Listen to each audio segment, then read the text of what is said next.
Pas saya coba semakin ke dalam tuh semakin masuk tuh. Wah, di situ tuh banyak kayak jenis-jenis makhluk kayak manusia siluman ya. Bisa dibilang kayak kepalanya hewan gitu. Wah, itu paling paling menakutkan.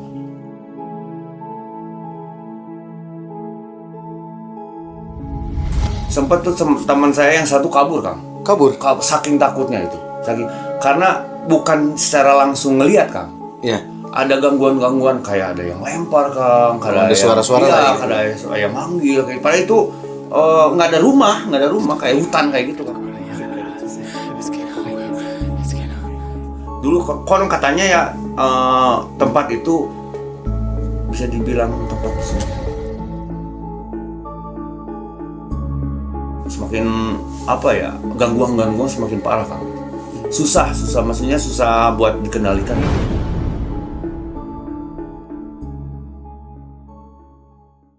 Oke, assalamualaikum warahmatullahi wabarakatuh ya teman-teman. Bertemu lagi di channel saya. Dan kali ini saya tidak berpetualang teman-teman. Dan saya juga tidak konten mukbang atau survival teman-teman. Dan kali ini saya kedatangan tamu nih teman-teman, dari tim spiritual Payung Bumi nih ya. Kenalin Kang Edi. Selamat malam Kang Edi ya. Selamat malam, Kang. Terima kasih Kang Edi udah mau mampir atau mau datang dari undangan kami nih Kang Edi. Sama-sama, Kang. Suatu kehormatan banget nih Kang Edi bisa datang ke sini. Alhamdulillah, Kang. Nah, sedikit bocoran ya teman-teman. Jadi si Kang Edi atau lebih dikenal di Payung Bumi, channel Payung Bumi itu Ki Edi ya.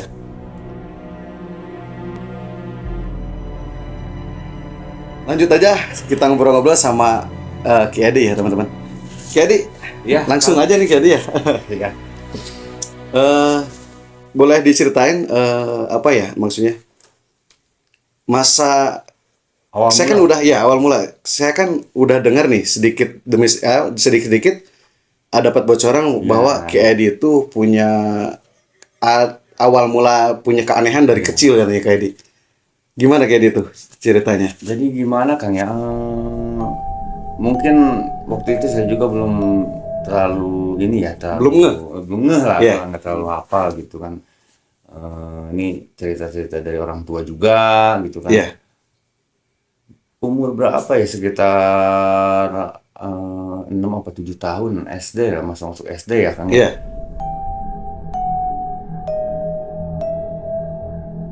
Nah, dari situ mulailah ada keanehan-keanehan kayak bisa lihat sosok yang nggak terlihat orang biasa gitu, Kang ya. Melihat sosok yang gaib lah, kasat mata lah ya. Kasat mata, Kang.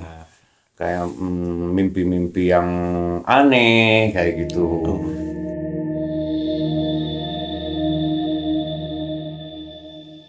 Kalau dari seingat saya dulu ya, seperti apa ya? Oh, ada sesuatu nih di sini nih. Kayak makhluk apa nih? Nah, dari situ Kang udah mulai kerasa apa ya? Bisa ngelihat Cuman lah.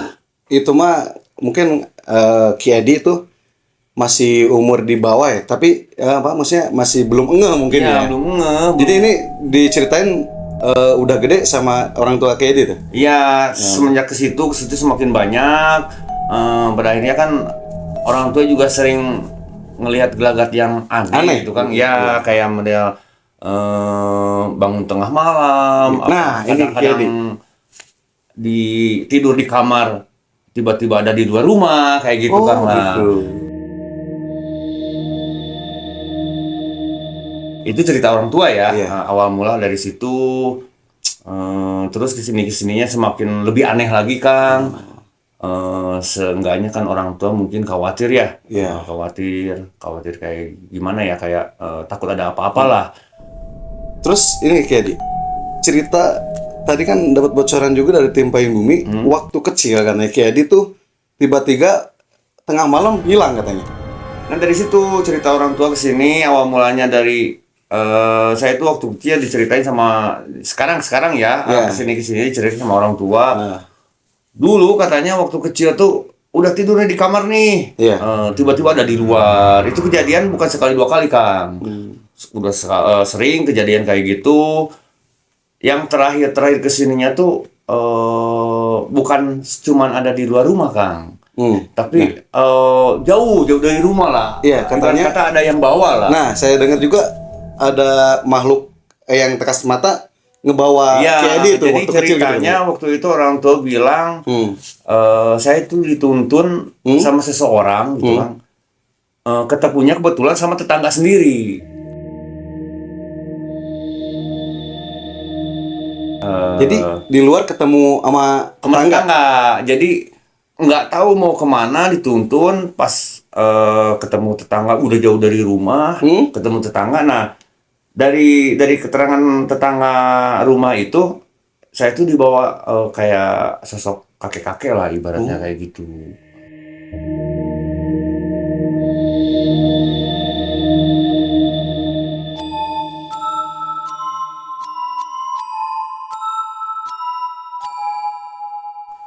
Sosok kakek-kakek, akhirnya di situ si tetangganya itu, tetangga orang tua saya itu maksa buat nyuruh balik. Akhirnya kan waktu itu dibawa pulang lagi tuh. Belum ngeh lah, orang tua belum ngeh mereka itu ada aja di rumah gitu, Kang. Itu katanya jam berapa kan kira-kira? Tengah malam, Kang, itu. Tengah malam Sekitar jam 12 sampai jam 1 lah itu. Jadi kayak ada yang ngajak main gitu ada yang ngajak, padahal itu pintu kamar semua terkunci, Kan. Terkunci. Pintu itu terkunci itu. Nggak bisa masuk itu. Bahkan kuncinya masih ngegantung di dalam. Nah, disitulah mulai ada keanehan gitu. Cuman kebetulan ya itu di luar ketemu tetangganya bapaknya saya. Dulu kan memang aktivitas di tempat saya banyak pedagang di pasar, Kang. Oh, jadi orang yang nemuin Ki Edi itu waktu kecil kebetulan mau ke pasar. Oh, Kang. Orang yang berangkat ke pasar. Iya, ditegur lah sama siapa, mau kemana gitu kan. Tetangganya itu orang tua waktu itu kan nggak kena, orang yang bawa itu nggak kena. Jadi si tetangganya Bapak Ki Edi itu ngelihat yang bawa Ki Edi. Ngelihat, Kang. Cuma nggak ngomong, nggak apa. Bahkan nggak kena juga, akhirnya dipaksa lah dibawa balik lagi ke rumah. Taunya pas di rumah itu orang tua saya nggak ngeh, Kang. Bahkan kunci pun pintu pun terkunci, masih terkunci. Nah, dari situlah awal mula keanehan ya. Sering terjadi kayak gitu. Orang tua ngira saya di kamar, padahal saya ada di luar lagi main kayak gitu. Kayak gitulah, Kang. Kesininya terus disuruh lah sama orang tua biar mendalami ilmu agama lah kayak gitu.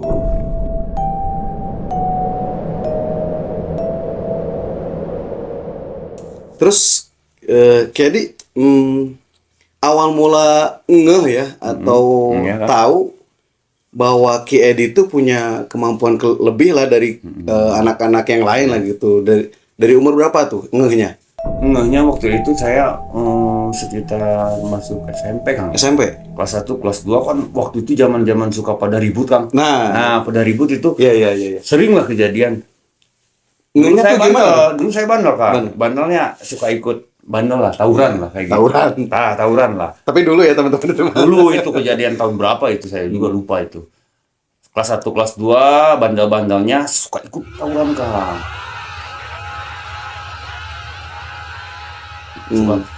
Nah kan orang-orang saling lempar kayak gitu. Nah dari situ saya nggak pernah kena, Kang. Nggak pernah kena, sekalipun kena nggak luka. Nah dari situ tuh. Kebal sering. Kebal ya. Atau kayak ada yang ngelindungin lah ya. Yang ngelindungin, pokoknya kayak orang lemparin sambil lempar-lemparan batu nggak kena, Kang. Sekalipun kena nggak kerasa, nggak ada luka kayak gitu. Ya dari situlah mulai kok bisa begini, yang lain teman-teman pada luka, Kang. Nah dari situ kan, ada yang aneh nih, kayak teman-teman itu mau bilang ya, mungkin ada punya. Jadi disangka mah Ki Edi tuh diisi berburu. Padahal enggak, Kang. Enggak. Dari situlah mulai ada terasa sadar bahwa kok beda sama yang lain gitu, Kang. Itu baru sadar tuh. Nah dari situ kan, gitu, kan baru ngeh. Dari situ kan Ki Edi nanya ke orang tua apa ke orang yang lebih ngerti apa dipelajari sendiri lagi? Awalnya ini Kang, ada teman juga. Teman kan memang waktu itu dia mempelajari muka kayak kebal-kebal kayak gitu. Sempat tuh bilang, oh Kang, katanya ada sesuatu nih, katanya ada sesuatu di tubuh, katanya ada yang ngisi lah, atau KD ini ya. Ada yang ngisi ini kayak gimana kan? Katanya leluhur nih, katanya awal mula dari teman cerita itu. Masa iya sih? Nah akhirnya kan karena waktu itu masih muda-muda, masih pengen penasaran cari ya? tahu lah, Ya, penasaran lebih. Nah akhirnya kan ikut-ikutan lah saya Kang.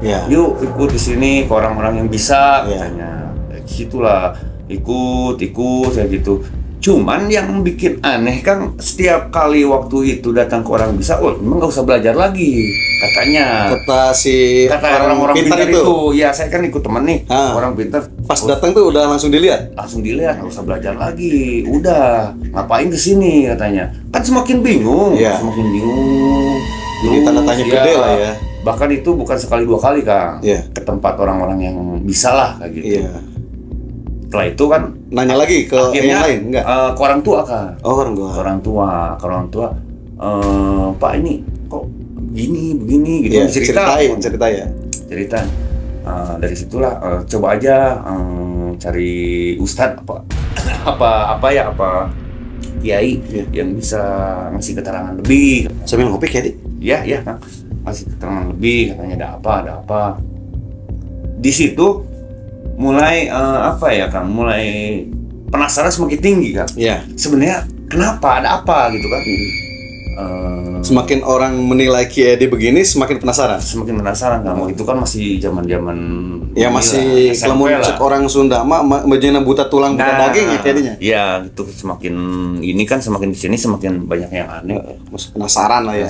Akhirnya saya waktu itu nginjak kelas 3 SMP kan, mau lulus SMA ya. Mau lulus SMP. Mau naik ke SMA kali.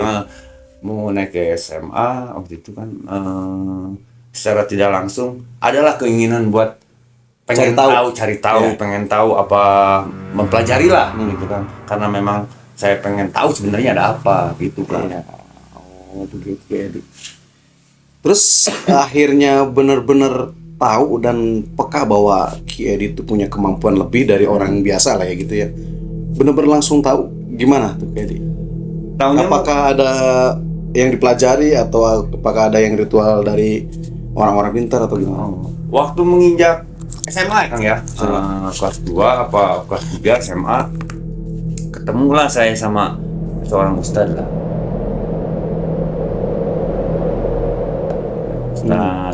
Biasalah Kang, maksudnya kita lebih mempelajari agama kan, niatnya begitu kan. Katanya gini gitu. Biasalah gitu. Dikasihlah saya beberapa amalan atau wiridan lah. Katanya kan harus banyakin bangun tengah malam, kayak wirid, zikir, puasa.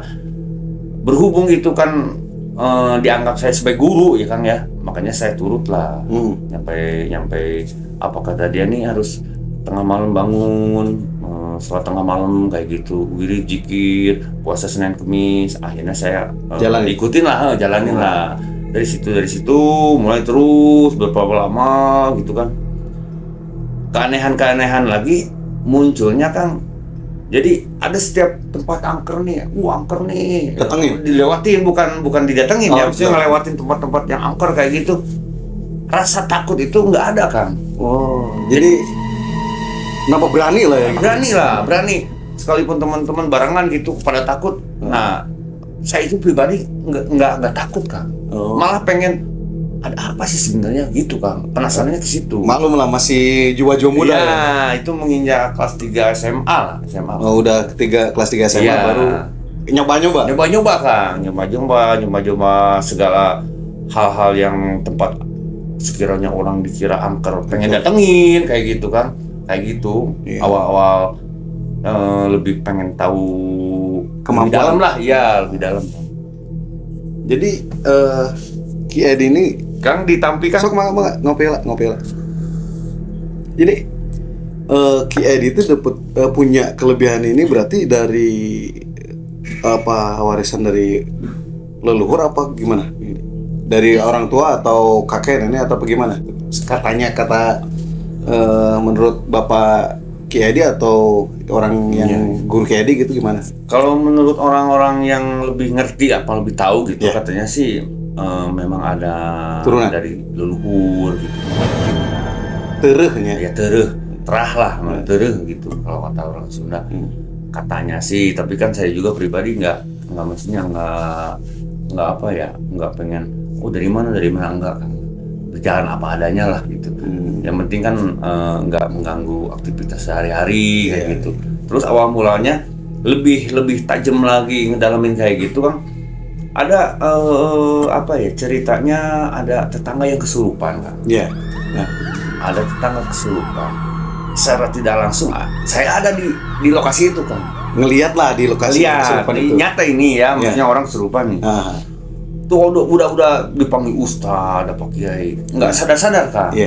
Pas saya datengin tuh, saya nggak baca apa-apa kan, nggak ngamalin apa, masuk aja, dilihatin aja. Tiba-tiba secara ajaibnya sadar sendiri kan. Sadar sendiri itu, yang kesurupan itu malah sadar langsung aja sendiri. Itu udah beberapa kali kesininya sama Kang, kayak gitu Kang. Jadi ada tetangga nih yang kesurupan, saya tuh yang dipanggil Kang. Oh jadi suruh ngadep, maksudnya suruh ngeliatin lah. Jangan nggak dibaca-bacain, nggak ada apa-apa, cuman datang aja, diliatin aja. Anehnya itu alhamdulillah pada sadar Kang. Pada sadar, pada inilah sembuh lah ibaratnya. Terus Ki Edi juga pasti bertanya dong ke gurunya Ki Edi, kok saya ada kesurupan, orang kesurupan saya datang, yang kesurupan langsung sembuh lah anggapannya ya, udah keluar lah gitu. Kenapa ya? Nanya nggak ke guru Ki Edi? Sempet nanya. Mungkin itu secara logika kebetulan apa-apa. Ada juga pengaruh dari supranatural kayak gitu. Memang ada tuduhnya kayak gitu kan. Yang lebih pengen saya gali itu kok kenapa gitu kan. Waktu itu kan zaman bandel Kang ya. Zaman segala pengen tahu, pengen nyoba. Darah kan? muda lah ya. Darah muda ya. Dulu banyak yang suka ini ya, nomor togel gitu Kang ya. Nomor togel gitu. Zaman togel ya. Zaman togel. Termasuk saya orang pemberani Kang waktu itu. Pemberani. Ada tetangga apa yang kenal apa siapa aja suka diajak Kang. Diajak nyari nomor lah, nyari angka gitu. Ngimpo lah gitu Kang, ngimpo gitu kan. Terus ke beberapa tempat. Aneh Kang. Setiap kali saya diajakin, kan ada kalau ngimpo tuh ke suatu tempat apa lokasi yang angker lah. Rata-rata kan harus ada ini ya, apa maksudnya media kuncen kayak gitu, yang ngajak lah ibaratnya, ketuanya lah.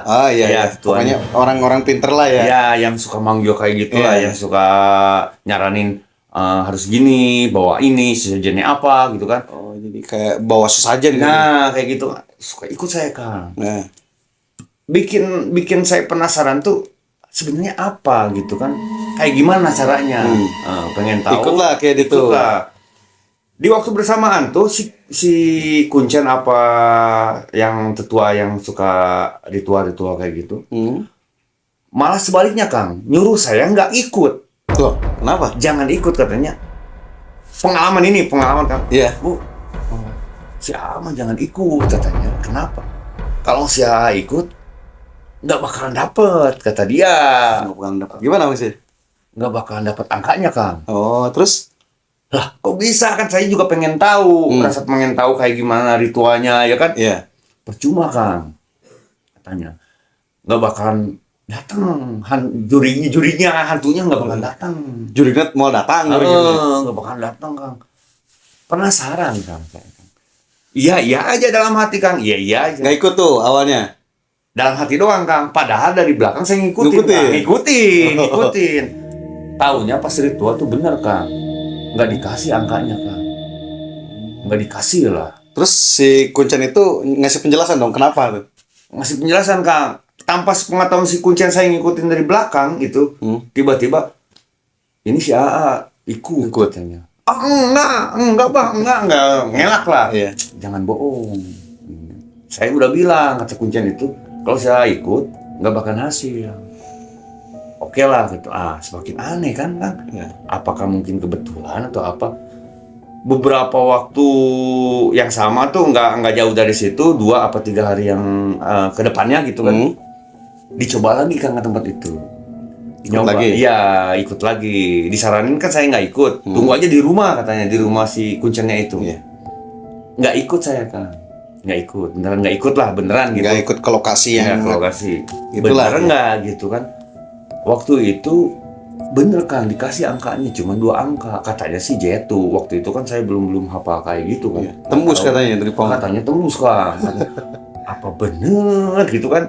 Maksudnya kata orang, jangan ikut info apa-apa, jurinya, hantunya malah nggak bakalan datang katanya. Dari situlah semakin penasaran gitu kan. Terus ada yang ngejelasin nggak kayak kenapa atau katakanlah si orang si makhluk goib ini nggak nampak ketika ada Ki Edi? Dijelasin nggak ada kenapa gitu? Kalau yang kuncian itu nggak ngejelasin kan, malah yang ngejelasin ada tuh ya saya bilang guru lah ibaratnya. Ya guru atau guru ngaji lah, spiritual Ki Edi lah gitu ya. Katanya memang dari kecil, dari lahir, memang katanya udah ada teru dari sesepuh dulu, sesepuh keruhun lah ibaratnya ada. Jadi ada yang ngedampingi apa? Ya dari lahir memang udah ada, semenjak lahir udah ada, ibaratnya nempel merengkang lah kayak gitu. Waris warisan. Waris lah. Di leluhur. Iya, dari leluhur katanya buat ngejaga dari hal-hal yang negatif kayak gitu kan. Jadi intinya buat ngejaganya dari kayak gitu, makhluk halus kayak gitulah ibaratnya. Guru ngaji saya itu waktu itu menjelasin. Jadi kayak gini, kan kalau orang-orang mana ya mau belajar ilmu spiritual atau ilmu seperti itulah ya. Iya. Biasanya kan orang susah ya mempelajari. Kalau kayak ini gimana? Waktu itu kebetulan saya nggak pernah mempelajari hal yang lebih dalam, Kang ya. Iya. Cukup saya patuh sama guru saya, guru ngaji ya. Suruh puasa Senin Kemis, bangun tengah malam, diri zikir kayak gitu sih, Kang. Iya, tapi kan orang-orang juga banyak yang ngejalanin Senin Kemis, itu kan udah puasa sunnah ya. Iya. Ya cuman kalau kayak dia ya mungkin udah ditakdirkan udah punya kelebihannya ya. Iya, karena guru ngaji saya juga bilang memang dari kecil ada titisan kan katanya. Ada waris lah, ada waris dari pas lahir ada waris, cuman waktu itu kata guru ngaji saya tuh bilangnya asah gitu. Jadi dengan kebaikan. Jadi si Ki Edi ini tuh dilihat dari sama gurunya tuh, kalau ini udah punya kemampuan bawaan lah, anggaplah kayak udah gitu ada dasar gitu. Jadi Ki Edi sendiri yang harus, kalau kata Pisama harus diasah gitu. Iya, harus diasah kayak gitu kan. Dengan cara puasa Senin Kemis, puasa hari lahir saya, kayak gitu kan. Bangun tengah malam, sholat tengah malam, diri zikir. Waktu itu sempet sih dikasih kayak saya maksudnya saya bilang nih Kang ya, kayak banyakin sholawat, baca sholawat kayak gitu. Itu perintah guru saya waktu itu. Ini cukup menarik ya teman-teman. Jadi Ki Edi ini seperti kita yang dengar barusan ya ceritanya tuh kalau orang-orang kan belajar ilmu spiritual tuh nggak semudah membalikkan telapak tangan ya kayak dia. Iya. Jadi kalau kayak Edi mah udah benar-benar punya kalau ini mah udah titisan lah ya gitu kayak Edi. Jadi kayak Edi gini, selama udah peka lah ya kayak Edi udah tahu ya bahwa kayak Edi tuh udah punya kemampuan lebih lah, kemampuan beda dari orang lain gitu ya kayak dia. Dapat pengalaman apa saja kayak di, misalkan kemana-mana ada yang manggil atau ada orang kesurupan kayak di terus gitu, bisa kayak bisa panggil gimana kayak di? Sebenarnya banyak Kang. Banyak. Cuman saya nggak maunya karena apa gitu, saya nggak bisa apa-apa gitu Kang. Iya. Kayak contohnya nih anak kecil sakit kayak gitu ya, sakit udah dibawa ke dokter nggak sembuh kayak gitu, suruh dimintain air kayak gitu kan, saya juga bingung Kang. Iya. Sebenarnya saya juga nggak bisa kan, kayak gimana caranya. Iya. Terus orang yang ngobatin kayak kesurupan kayak gitu. Banyak lagi lah kan kayak gitu. Jadi belum tahu tata caranya. Jadi kalau kata ini mah punya kemampuan tapi belum benar-benar tahu harus gimana menggunakannya. Iya, gitu. caranya kayak gimana Iya. nih ngobatin. Contohnya kan kayak ngobatin yang kesurupan kayak gimana? Saya nggak ngerti kan. Iya. Waktu itu maksudnya belum paham lah, belum paham. Kesininya semakin banyak, cuman saya nggak apa ya. Jadi dibilang nggak bisa caranya kayak gimana kan. Ada yang kesurupan ya, kalau yang kesurupan kayak gitu kan, oh tetangga apa temen tolongin lah, kasih air gitu kan. Saudara apa siapa gitu kesurupan apa sakit, sebisa-bisa saya aja Kang itu mah. Ya minta sama Gusti Allah lah, ibaratnya kita sebisa-bisa baca aja minta kesembuhan buat dia gitu, kayak gitu aja Kang. Iya, saya juga awal penasaran nih ya. Pas pertama collab sama tim Payung Bumi ya. Iya. Kan kayak di ini saya belum kenal ya. Belum tahu siapa kayak di sih gitu misalkan. Pas ketemu ternyata kan tim Payung Bumi udah terbentuk lah ya. Iya, Tim Payung tim spiritual gitu ya. Saya penasaran di awal, kok ini orang siapa gitu kan, pengen tahu. Ya sekarang waktunya sekarang nih, maksudnya buat ngilangin rasa penasaran saya kayak di. Lanjut kayak di. Nah, kata kayak di kan tadi kalau ada orang manggil atau minta tolong untuk orang kesurupan belum tahu cara. Kalau sekarang nih, kayak sekarang kan kayak dia udah bener-bener tahu lah ya caranya. Tapi itu pertama bisa atau tahu caranya untuk ngobatin orang kesurupan atau anak kecil sakit gimana sih Kedi? Apakah ada yang ngasih tahu Kedi dari guru Kedi atau gimana? Kalau dari guru ngaji saya ya, pastilah pakai ayat suci Al-Qur'an Kang ya. Iya, disaranin kayak gitu, kayak baca Fatihah, surat Anas gitu kan. Saya coba terus banyakin shalawat katanya kayak gitu. Ya saya cobalah. Semakin kesini, alhamdulillah Kang, maksudnya semakin semakin ngerti lah ya. Iya, semakin ngerti kayak gitu. Nah, seumpamanya pernah lah beberapa kali kali kejadian orang kesurupan nih, kayak yang kesurupannya ngamuk Kang. Wah, ngamuk lah, ibarat kata dia nggak bisa silat jadi bisa silat kayak gitu, ada lah yang begitu. Secara tidak langsung nih Kang, maksudnya ada hal-hal yang bikin aneh juga. Anehnya ada yang ngebisik kayak gitu. Oh, jadi ada ngedampingin lah gitu. Ini harus kayak gini nih, gitu. Harus kayak gini nih. Nah, saya turutin lah.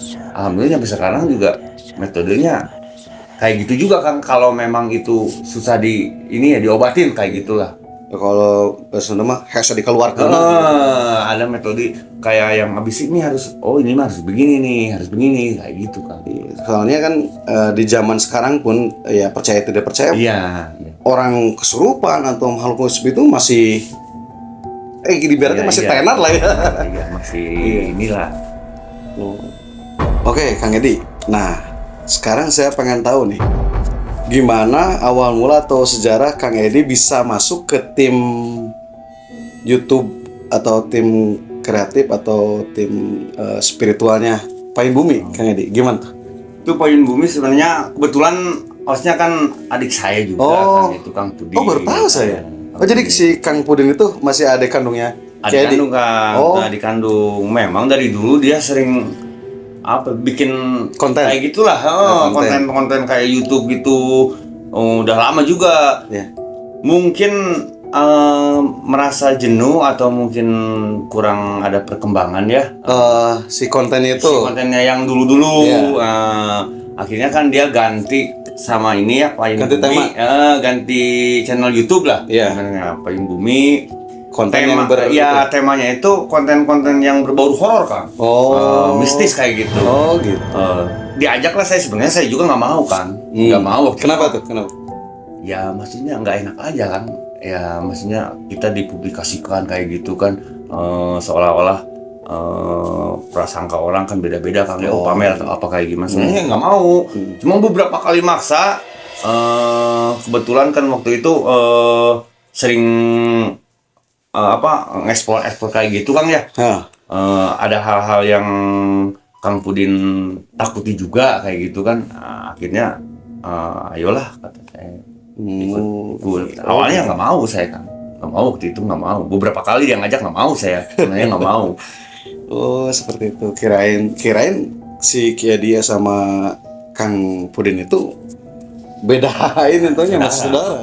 Adik kandung. Cuman waktu itu channelnya bukan berbau horor dan mistis, bukan Kang, bukan.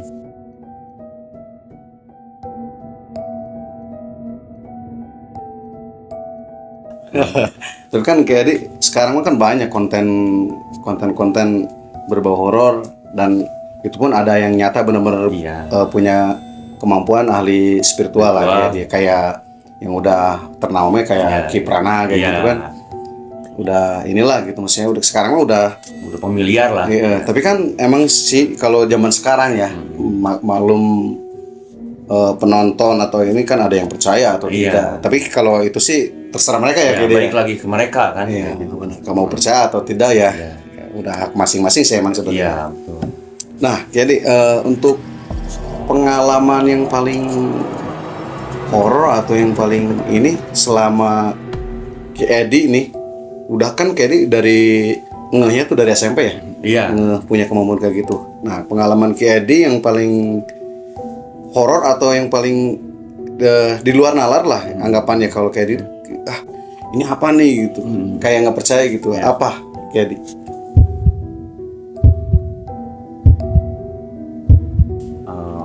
Ada beberapa, maksudnya ada beberapa, tapi yang paling horor apa yang paling aneh lah, yang paling mustahil lah gitu ya.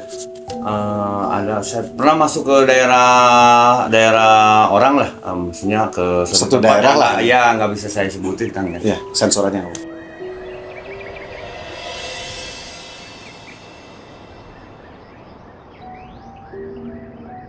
Jadi situ saya masuk tuh kalau nggak salah bertiga sama teman saya yang waktu itu kebetulan hujan tengah malam kan ya. Iya. Memang sengaja ke daerah situ, katanya kan kata orang-orang tempat itu begini. Horor lah ya. Horor lah. Pas saya masuk ke situ Kang, sepenglihatan saya itu, waduh gitu kayak ada suatu bangunan yang megah gitu Kang ya. Itu bangunan asli apa di luar nalar? Di luar nalar Kang. Oh. Kayak kalau dibilang istana ya bukan gitu, kayak gedung lah. Kayak kerajaan lah gitu. Ya, cuman bentuknya tuh aneh Kang. Nggak kayak rumah-rumah kayak orang rumah umum lah gitu. Bukan Kan. Jadi pas saya coba semakin ke dalam tuh, semakin masuk tuh. Wah, di situ tuh banyak kayak jenis-jenis makhluk kayak siluman.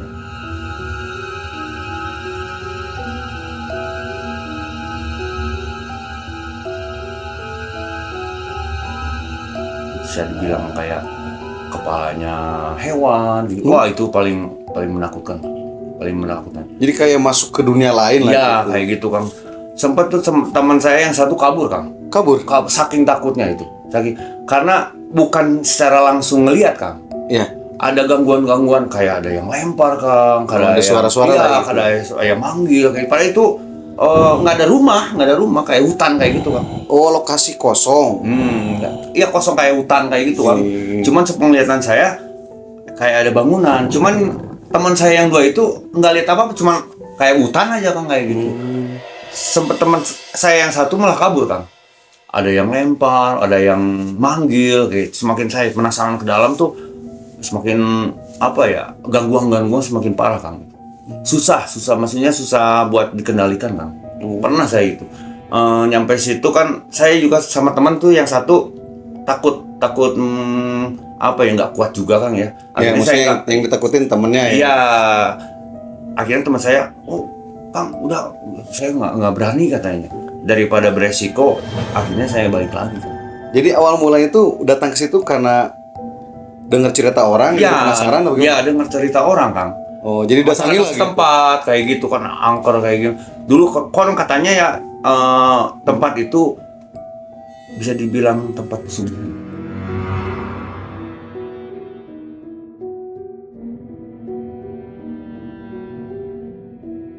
Oh, pesugihan tempat-tempat orang pengen cepat itu kaya. masih pas Kak Edi ke situ, itu masih ada orang ritual atau gimana?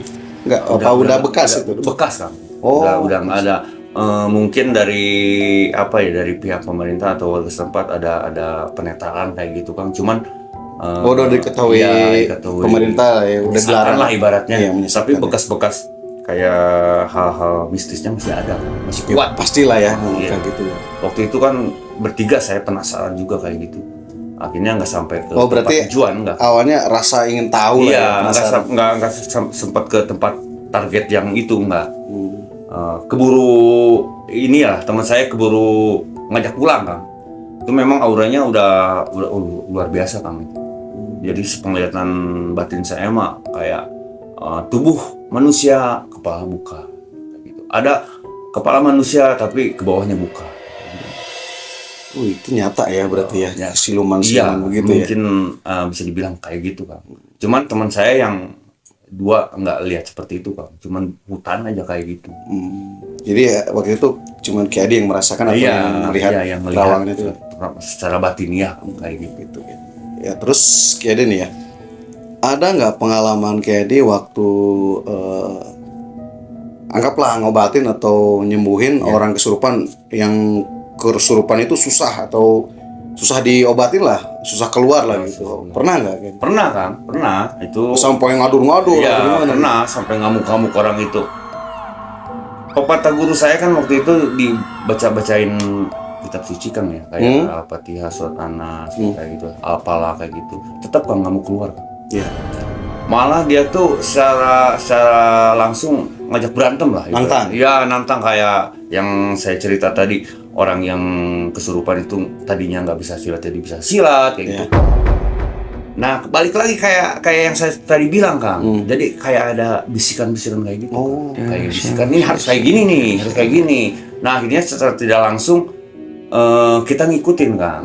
Kayak apa ya? Ini ibaratnya suruh ini nih, suruh apa?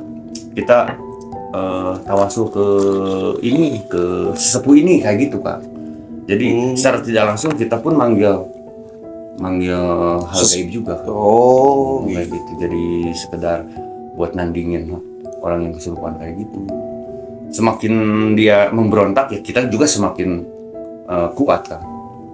Semakin apa ya, manggilnya semakin di atas dia gitu. manggil tandingannya lah. Iya, kayak gitu kan. Oh, jadi Ki Adi mah tiap ada anggap praktek kayak gitu, Iya. Ki Adi tuh ada yang ngedampingin lah ya. Ada yang bisik nih. Oh, ini mah harus ini nih. Lawannya nih apa? Maksudnya coba aja kiriman apa ke Al-Fatihah kayak gitu kan. Buat panggil kayak gitu kan. Oke, Ki Adi, wah, ada nggak pengalaman selama ngonten sama Payung Bumi itu yang paling bener-bener horor lah? Kayak kemarin kan kita pas saya collab sama Payung Bumi tuh Iya. ada kru Payung Bumi juga yang kesurupan gitu. Ki Adi. Kira-kira saya nanya dulu yang ini aja nih, yang konten pertama saya collab sama Ki Adi atau sama tim Payung Bumi, kan ada kru yang kesurupan. Kira-kira sosok apa tuh? Ki Adi apa? Oh, yang itu sosok kakek-kakek kan ya. Kakek-kakek penuturan dia sih kalau nggak salah Ki Gendeng atau siapa waktu itu saya. Iya, Ki Ya, Gendeng. memang itu diperkirakan sebagai apa ya? Bisa dibilang prajurit. Prajurit zaman Dia yang di situ mungkin dari dulu lah, mungkin entah itu zaman penjajahan atau zaman kerajaan. Ini kan pas kemarin kita collab tuh, saya kan lagi, kalau nggak salah saya lagi nge-review kolam apa bekas itu ya. Iya. Terus kan di belakang tuh pada ribut tuh. Iya. Tahu awal mulanya masuknya gimana Ki Adi tuh? Apa Ki Adi kan masih di situ? Iya. Apa di kru-nya lengah? Bagaimana sih Ki Adi tuh? Awal mulanya kan saya juga nggak tahu tuh. Sebenarnya awal mulanya itu Kang dari krunya juga Kang. Jadi yang kurang konsentrasi lah ibaratnya. Kalau kata bahasa Sunda apa ya? Melaung apa ya? Melaung. Ya kayak gitulah. Jadi otomatis area sudah dibilang angker. Iya. Jadi mungkin dari fisiknya juga lemah Kang ya. Bisa Jadi, juga ya? Ya otomatis dari kelengahan krunya juga. Sering kejadian kayak gitu Kang, sering. Sering ya? Sering. Oh ya, kayak gitu. pastilah. Kayak ini kan sama tim Payung Bumi konten begitu pasti masuk-masuk ke area-area apa? Area-area angker lah ya, Iya. area-area yang berbau mistis atau horor gitu kayak di. Bahkan beberapa kru yang lain juga ada yang mual, ada yang pusing, ada yang tiba-tiba lemes kayak gitu, ada Kang. Ada. Cuman ya kalau mungkin yang langsung kemasukan dari pemikirannya juga udah apa ya? Kosong ya? Udah kosong kan. Udah disitulah udah. Nah, kalau cerita kayak gitu nih, makhluk-makhluk kayak gitu sifat-sifatnya beda-beda nggak sih gitu? Oh, beda-beda Kang, udah pasti itu mau udah Berbeda-beda ya? beda-beda. Ada yang angkuh, Iya. gitu. Ada yang sombong pasti ya? Kebanyakan kan kalau kayak gitu pada angkuh sombong sih Kang. Udah sombong. Jadi sombongnya itu dia pengen menampakkan diri ya lebih-lebih dari apa ya? Lebih-lebih dari kita lah. Jadi manusia lah. Iya, lebih hebat, lebih pintar, lebih berkuasa kayak gitu. Emang sifatnya kayak gitu Kang. Sombong. Pengalaman-pengalaman kayak gitu selama di Payung Bumi ya banyak Kang. Banyak. Bahkan beberapa kali lah kru yang kesurupan ada. Banyak kayak gitu. Terus ada nggak pengalaman lain lagi misalkan kru yang lain atau bisa ngelihat atau kebetulan lihat penampakan pernah kejadian? Pernah Kang kejadian kayak gitu. Jadi bukan satu kru, satu orang, dua orang, bukan. Bahkan hampir semua kru itu ngelihat sosoknya. Bisa dibilang ya kayak genderuwo kayak gitu. Di mana tuh lokasi? Ada masih daerah Ciapus juga kan. Masih daerah Ciapus ya, nggak bisa saya sebutin lah tempatnya ya. Maksudnya ada daerah Ciapus, memang kelihatan dari tempatnya juga udah. Itu tempatnya rumah apa gitu? Jadi bekas bangunan dulu Kang. Nggak terawat lah, ibaratnya udah terbengkalai, udah banyak rumput-rumputnya, cuman gedungnya itu masih ada. Masih ada atap, cuman barang-barang udah nggak ada. Udah kata penduduk sekitar sih udah lama ditinggalin sama yang jaga, yang menghuni. Alasan ditinggalin ya karena itu kan katanya banyak yang mengganggu. Ya, jadi nggak kuat, nggak tahan penghuni rumah, akhirnya ditinggalin begitu saja.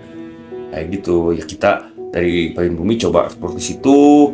Kebetulan dari kru juga ada yang kesurupan waktu itu.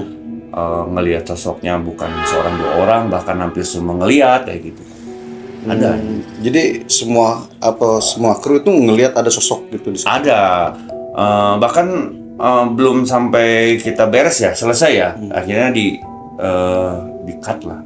Nggak nyampe tuntas kayak gitu. Oh, maksudnya jadi ngonten masuk situ tuh belum beres. Ya. Anggaplah belum beres ngonten. Ya, belum beres konten. Pertengahan lah keburu dari kru kita. Oh, jadi udah tidak memungkinkan lah, takutnya ya, ada hal-hal yang terjadi. Iya, karena apa ya, memang areanya juga udah terasa kuat lah Kang. Udah angker lah ibaratnya. Bahkan kru ada yang sampai lemes, ada yang sampai pingsan, Kang, ada Kang. Ada. Oh, ada di situ gitu ya, ya? di situ tuh. Oh, di situ. Di situ ada yang sampai rumah ngerasa ketakutan, ada Kang itu. Sampai ke bawah mimpi kayak gitu ada. Ada ya? Iya, di situ itu. Ada nggak kru atau kameramen atau yang lain habis ngonten atau ada yang jatuh sakit gitu? Ada Kang. Besoknya ngerasa mungkin kebayang ngelihat itu Kang, sosok itu. Trauma lah ya? Iya. Kebayang mimpi, besoknya sakit. Iya, ada Kang. Tapi kan kembali lagi ke kita. Maksudnya kembali lagi ke kita, jangan sampai kita lupa sama ingatlah sambil zikir kayak gitu. Jangan sampai ke bawah halusinasi kayak gitu sebenarnya. Nah, ini Kang, sedikit nanya sekaligus buat edukasi juga nih. Buat sekarang kan ada nih Kang, yang maksudnya nggak dapat dipungkiri lah. Zaman sekarang juga masih ada nih orang-orang tuh, orang sakit nih, misalnya, wah ini ada yang guna-guna, wah ini kena apa? Lamun cek orang Sunda mah katerumpangan ku makhluk gitu. Nah, gimana menanggapi hal seperti itu? Kayak Kalau menurut saya sih sebenarnya apa ya? Dari segi penyakit kan ya. ya, Dari segi penyakit itu tentunya ya berawal dari medis, Kang. ya, Dari medis. Contohnya dari medis. Logikanya dulu ya, aja ya? logikanya aja. Contoh dari medis mungkin badan kita apa tubuh kita lagi kurang fit kayak gitu kan. Jadi memang udah ada bawaan dari penyakit. Jadi kebanyakan orang berasumsi orang kena guna-guna kayak gitu kan.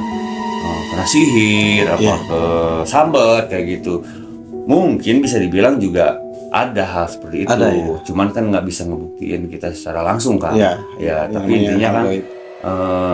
secara logika kita percaya hal itu memang medis kan. Medis ada mestinya ada apa ya? Ada hal-hal yang nggak kita ketahui kayak melihat santet kayak gini kan kita nggak bisa ngebuktiin. Iya, benar. Sebenarnya memang hal itu juga udah ada kan. Ada, ya? Sihir-sihir kayak gitu udah ada kan. Dari dulu kan memang udah ada kan sejarahnya. Iya.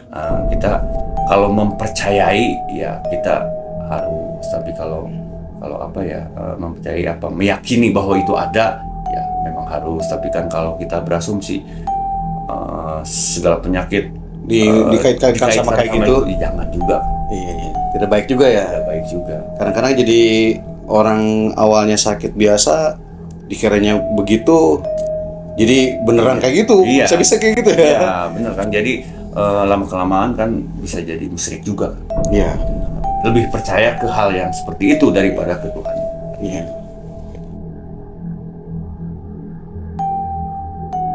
Nah, jadi boleh dong bagi tips atau edukasi juga buat saya seperti saya ini orang awam lah anggaplah ya, buat teman-teman penonton juga ya, untuk edukasi nih langkah pertama nih, misalkan ada orang kesurupan, kita harus bagaimana biar nggak panik atau gimana? Langkah awal sih kan kalau ada yang kesurupan mungkin dari pemikirannya orang itu juga ya. Maksudnya kan kayak gini, kalau kita paksakan buat melawan semakin ngamuk gitu kan. Si makhluk Ya, itu. si orang kesurupan itu semakin kalau kita paksakan melawan semakin ngamuk lah, kata orang Sunda mah semakin edan lah. Jadi bisa mungkin kita juga jangan kebawa panik apa emosi Kang. Nah, mestinya bawa tenang aja. Ibarat kata kita ajak komunikasi secara pelan-pelan kayak gitu Kang. Terus ada juga kan biasanya yang kesurupan, gua nih mau pengen keluar tapi minta ini. Iya. Nah, itu juga nih pengalaman juga kan, ada yang kesurupan. Iya. Haing kopi gitu. Iya. Nah, gimana tuh Kang tanggapan Kang Edi? Nggak dibenarkan itu. Nggak dibenarkan? Nggak dibenarkan. Soalnya kan memang benar, mungkin dari dulu juga kan sifatnya jin itu pengen sesuatu yang nggak ada puasnya Kang. Nggak ada puasnya. Jadi mendorong kita sebagai manusia harus diikutin keinginan mereka, itu memang nggak bisa Jadi dibenarkan. secara tidak langsung dia memperdaya kita lah. Berdaya buat ngikutin apa yang dia mau kan. Nah, kayak gitu. Sebisa mungkin kita bukan sebisa mungkin ya jangan sampai kita ikutin mau Kalau dia minta kopi jangan Kang. Makayang kan? Iya, ya nggak boleh lah itu. Iya benar. Harus dilawan dengan doa kan gitu. Iya. Banyak kan gua ini nih kemasukan nih jin dari mana? Itu sebenarnya nggak bisa disimpulin benar itu dari situ Kang. Sifat jin itu pendusta, bisa aja memperdaya kita buat percaya kayak gitu. Bisa juga mengadu domba ya. Iya kayak gitu Kang. Kadang-kadang kan ada juga yang misalkan yang sakit gitu kan, terus dia kesurupan, terus dia ngomongnya tuh orang kiriman atau makhluk kiriman. Ada juga kayak gitu ya. Banyak kan kayak Banyak gitu, ya? kasusnya banyak Kang. Cuman itu keahlian bangsa jin ya begitu Kang, memperdaya manusia, mengadu domba manusia kayak gitu. Jangan sampai kita tertipu lah, ibarat kata oke lah dia bangsa jin kesurupan apa kayak gimana gitu, jangan terlalu percaya ini dari ini kiriman orang, jangan kan. Apalagi minta sesuatu gitu kan. Iya, kalau itu Iya. musyrik ya. Musyrik ya, jatuhnya udah menyimpang itu kan. Tapi tidak kita pungkiri, kita emang hidup berdampingan ya sama makhluk kayak gitu ya. Jadi Iya betul kan, udah ada memang catatannya kan kayak gitu. Sebelum diciptakannya manusia kan memang bangsa-bangsa gaib juga yang pertama diciptakan. Cuman kan bedanya kita sama makhluk kayak gitu kan dari sifatnya kan. Sifat jin itu ya menyombongkan diri kan. Nah, angkuh lah. angkuh lah. Itu sebagai manusia harus merendahkan diri kayak gitu. Oke, Kedi, terima kasih banyak. Iya, Udah sama-sama, memenuhi undangan saya, udah mau datang ke sini, udah mampir ke sini. Terima kasih banyak pokoknya Kedi ya. Sama-sama Kang. Alhamdulillah.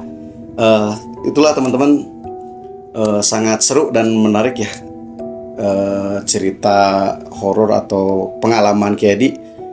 Lebih ininya profil ya. Dari awal juga saya kan penasaran ya, siapa sih orang spiritual yang ada di Payun Bumi ini. Nah itulah tadi profil Ki Edi ya. Dia cerita dari awal mula dia kecil gitu ya. Dan buat teman-teman juga ambil baiknya dari video ini, jangan terlalu serius ya.